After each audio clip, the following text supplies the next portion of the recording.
que organiza la Asociación Nacional de Magistrados del Perú. El primer expositor de esta primera jornada es el doctor José Antonio Miguel Lapuente. El tema que va a desarrollar se titula La importancia de la historia del derecho en la formación y desarrollo de los abogados. Demos la bienvenida a nuestro primer expositor con un fuerte aplauso.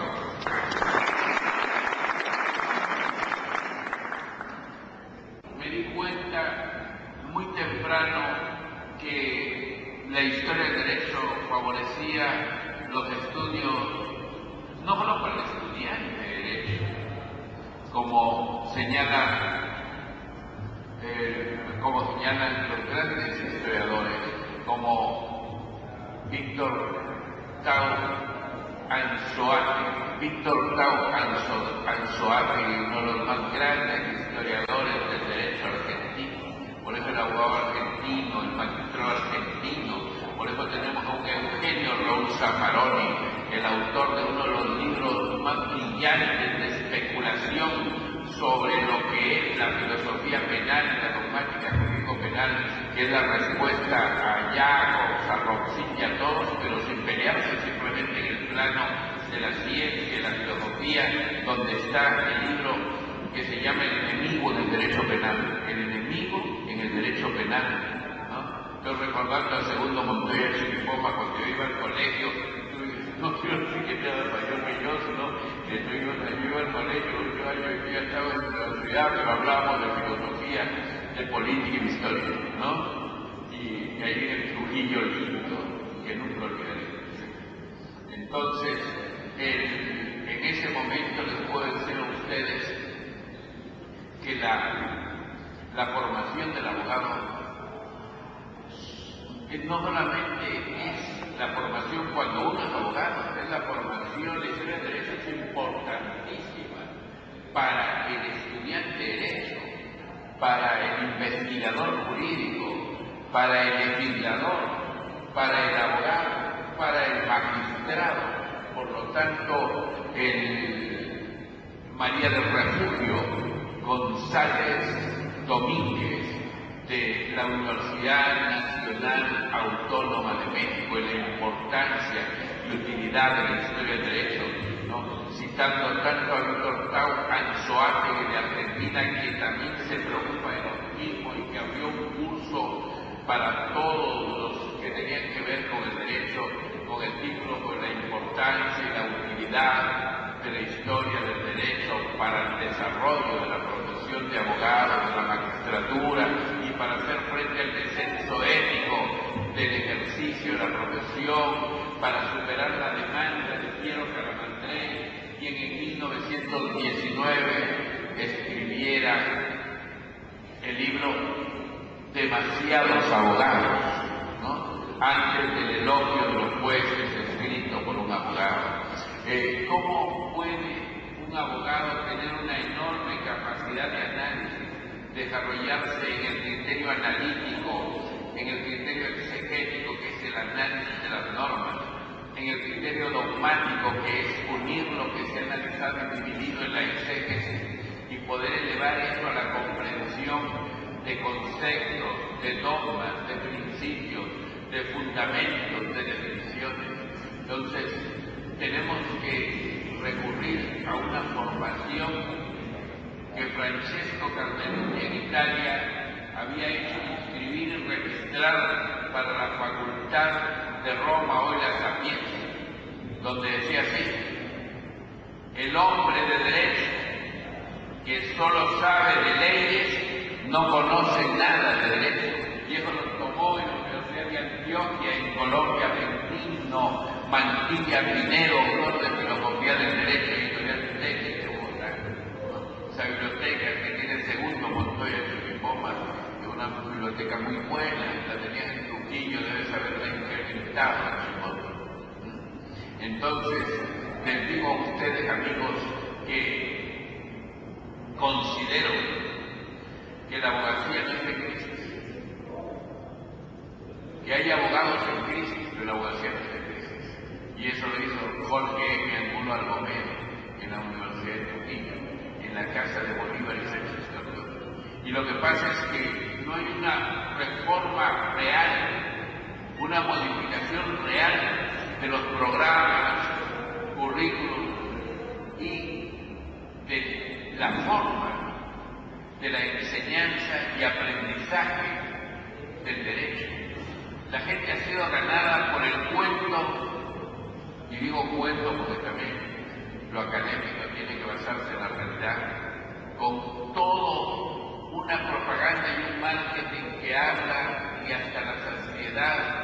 nos habla de criterios de excelencia, de competitividad, nos hablan de que hoy día vivimos la sociedad del conocimiento, nos hablan de que hay que ser solamente prácticos y realistas y antiéticamente nos meten el criterio del consumismo y el hedonismo y sobre ello la McDonaldización de la sociedad, sobre ello viene la desnacionalización de los espíritus, y no para mundializarlos, sino para globocolonizarlos, como diría Ignacio Lula da Silva. Hay un criterio positivo, el que abrazamos de la mundialización, que es la globalización positiva, que debe ser la mundialización, y otra cosa es la globalización negativa, que es la globocolonización del mundo, sobre todo lo que Ignacio Ramonet llamaba en el Le Monde Diplomatique una dulce sumisión, una dulce sumisión. Para eso, ¿qué tiene que ser el abogado, el estudiante de derecho, el investigador, el legislador, el juez, el fiscal, los magistrados de pie y los magistrados sentados, como decían en la Federación Interamericana de Abogados, en el encuentro que tuvimos en junio en Río de Janeiro?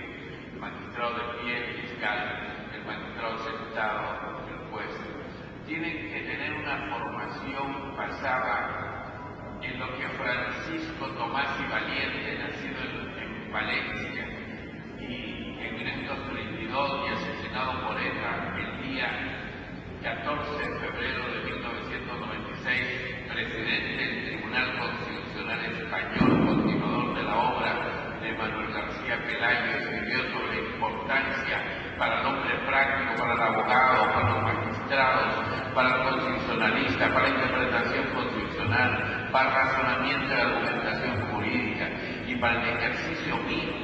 teniendo en cuenta que el hombre no es solo un ser natural, sino el hombre más que un ser natural es un ser histórico. Y él dijo que son 5 los requisitos, 5 puntos los más importantes en los que se puede resumir la enseñanza, aprendizaje del derecho, no solo para el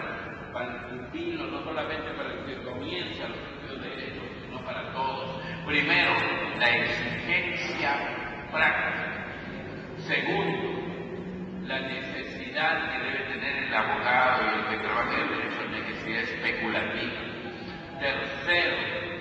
experiencia jurídica. Cuarto, formación del jurista, que es el escalón más alto de la especie de abogado. Y quinto, conocimiento profundo de la realidad.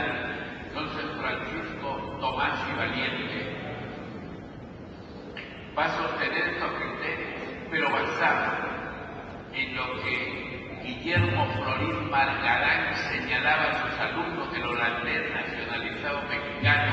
en la Universidad Nacional Autónoma de México, cuando desarrollaba los conocimientos sobre la segunda vida del derecho romano después de Justiniano, o cuando don Guillermo Florín Margarán, que grababa los exámenes y filmaba las clases, estaban tomando examen, a veces salía el salón y los dejaba todos, pero después de su casa realizaba la prueba y además observaba el video como quien observa un cajero automático. Entonces sabía quiénes se habían copiado, quiénes no, y así fue don Guillermo Florín Margarán. Yo estoy en México, he visto, y yo en todo lugar que llego pregunto cómo enseñan los profesores, cómo que trabajan en la magistratura, visito los palacios de justicia, de los lugares donde llego, el Ministerio Público, uno de los lugares donde he visto que en América está mejor es en República Dominicana, porque son edificios multidimensionales, no tienen que estar alquilando locales, ¿no? Tienen algo y eso que todavía no Entonces, Guillermo Floris Margarán hizo una importante introducción a la historia general del derecho, historia universal del derecho y la historia del derecho mexicano. Y por eso es que México ha avanzado enormemente en el desarrollo del derecho constitucional, del derecho penal, del derecho civil, del derecho procesal, ¿no? Además que tiene alumnos muy cultos, porque la formación del abogado no puede ser meramente práctica. La formación del abogado tiene que ser humanista y humanitaria, integral, luego de integral y holística especializada, y después de especializada volver a ser integral. Es falso que yo no creo en que la especialización debe convertir en lo que París Mayo